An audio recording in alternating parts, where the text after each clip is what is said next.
नमस्कार दोस्तों, पाई ट्यूटोरियल में आपका स्वागत है। हम लोग अभी एनसीईआरटी की टेक्स्ट बुक्स की प्रॉब्लम्स को सॉल्व कर रहे थे। आइए उसी को आगे बढ़ाते हुए हम उसका दूसरा क्वेश्चन को सॉल्व करते हैं।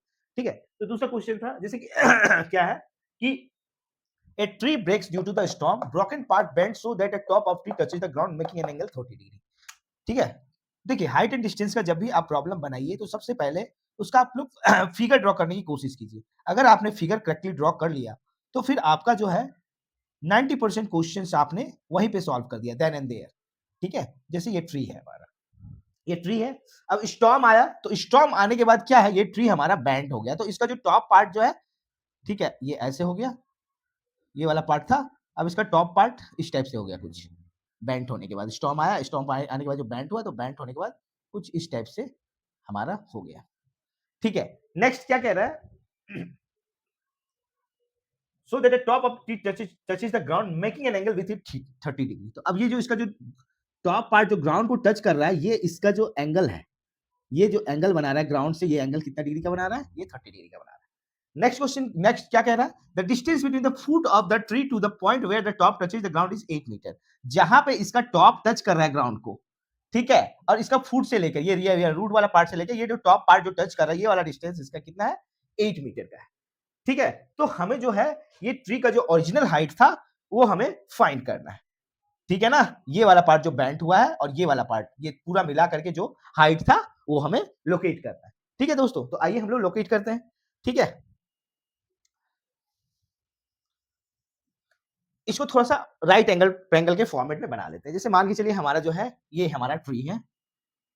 ठीक है? मान लीजिए ये हमारा ट्री है, ए, बी।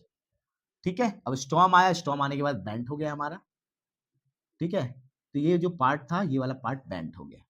अब यहाँ से ये जो है, ये ग्राउंड से जो इसका एंगल बना रहा है, ये 30 डिग्री का बना रहा है और यहाँ से यहाँ तक की इसका डिस्टेंस है 8 मीटर, ए, बी, सी। अब ये वाला पार्ट जो, ये जो पार्ट बेंट हुआ है, ठीक है? यहाँ से यहाँ तक मान लीजिए, ठीक है? ये जो बेंट हुआ हुआ पार्ट था, ठीक है ना? तो ये इसका पूरा हाइट निकालना है हमारा, ट्री का पूरा हाइट निकालना है। तो इसको h मान लेते हैं और इसको हम लोग h मान लेते हैं। तो h प्लस x हमें निकालना है, ये d वाला। ठीक है? तो कैसे निकलेगा? आइए दोस्तों हम लोग इसको फाइंड करते हैं। ठीक है? तो सबसे पहले एक छोटा-सा ट्रायंगल हम लोग लेते हैं, छोटे से ट्रायंगल में, ठीक है? Triangle ABC। अब देखिए यहाँ पे हमारा लेट AB इज AB जो है हमारा, AB क्या है हमारा? AB इक्वल्स टू H मान लिया। ठीक है? और AC क्या है हमारा? 8 मीटर। ठीक है? अब ट्रायंगल ABC में जो है, ठीक है? अब देखिए H है और ये B है। यानी ये क्या है हमारा? P है। इस एंगल के अगेंस्ट जो है हमारा, ये परपेंडिकुलर हो गया, ये बेस हो गया। तो P और B का कंडीशन किसमें लगता है? tan में। तो tan 30 निकालते हैं। tan 30 डिग्री इक्वल्स टू क्या होगा? P by B। P हमारा क्या हो गया? AB by AC। ठीक है दोस्तों? तो AB बाई AC।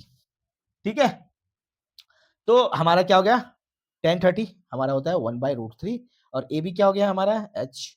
और ये क्या हो गया हमारा? AC 8 बाय क्रॉस मल्टीप्लिकेशन कर दीजिए। तो ये हमारा क्या हो गया?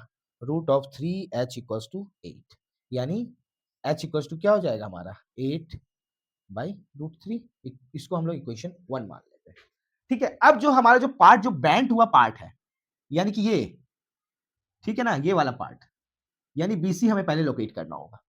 हुआ कि नहीं? तो हमें H मिल गया, B मिल गया, ठीक है? H मिला, B मिला, तो हमें ये निकालना है। तो बाय यूजिंग पाइथागोरस थ्योरम में पढ़े थे ना हम लोग? Pythagoras theorem. ठीक है? पाइथागोरस थ्योरम क्या कहता था हमारा? ठीक है? AC स्क्वायर इक्वल्स टू क्या होता था हमारा? AB square plus BC square. ये होता था। तो हमारा यानी कि ये BC स्क्वायर यहाँ पे क्या हो जाएगा? BC स्क्वायर हो जाएगा। यानी BC स्क्वायर इक्वल्स टू क्या हो जाएगा? AB स्क्वायर, AB स्क्वायर और प्लस AC स्क्वायर। यानी, ठीक है? तो BC क्या, BC स्क्वायर हमें निकालना, यानी ये निकालना, BC निकालना, ये वाला इसका लेंथ निकालना। तो AB स्क्वायर क्या है? AB हमारा क्या है? AB हमारा H है। तो H का वैल्यू क्या आया है? 8/√3, 8/√3 का होल स्क्वायर हो गया। इस AC क्या है हमारा? 8 है, तो ये हमारा 8 का स्क्वायर हो गया। ये क्या हो गया? 8 8 64 और √3 × √3 3 और 8 8 ये हमारा हो गया 64। अब ये हमारा क्या हो गया 3, एलसीएम आ गया 3, ठीक है।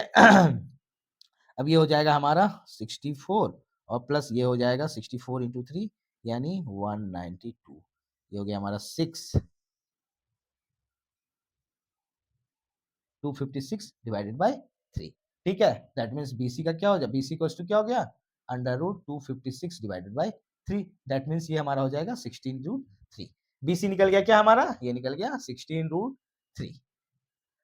ठीक है दोस्तों, ये पार्ट हमारा जो बेंट हुआ पार्ट था उसका भी लेंथ निकल गया हमारा 16 3, ठीक है। और ये वाला पार्ट हमारा एच निकला कितना, ठीक है 8 रूट 3। तो ये पार्ट जो हमारा बेंट हुआ था, यही पार्ट बेंट हुआ था ना, ये ऊपर जो पार्ट था ये पार्ट बेंट होकर इधर आ गया था, तो इसका लेंथ निकल गया और इसका लेंथ निकल गया, तो ये दोनों को जोड़ देंगे तो पूरा ट्री का लेंथ निकलेगा कि नहीं निकलेगा, तो जोड़ दीजिए, ठीक है। दैट मीन्स ये क्या हो जाएगा एडी इक्वल्स टू क्या हो जाएगा, AD equals to A B plus B D,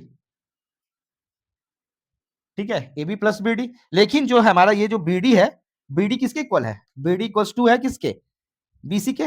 imagine कीजिए क्योंकि ये पार्ट हमारा टूट के बेंट हो गया था, तो ये जो हमारा क्या निकला है हमारा 16 root 3, that means 8 root 3 divided by 16 root 3 LCM हो गया 16 plus 8 that mean 24 divided by root 3, यानी ट्री का जो टोटल हाइट निकला क्या निकला 24 रूट 3। इसको आप रेशनलाइज कर दीजिए, ठीक है 24 root 3 divide by 3 that means 8 root 3 आ गया आपका ट्री का जो है कंप्लीट हाइट आ गया 8 रूट 3। ठीक है दोस्तों,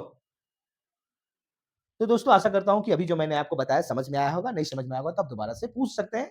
जो भी स्टेप्स आपको नहीं समझ में आया आप दोस्तों प्रैक्टिस कीजिए, कुछ प्रॉब्लम्स आए तो कमेंट सेक्शन में मेंशन कीजिए, मैं आपको उसका वीडियो बना के शेयर कर दूंगा। Thank you.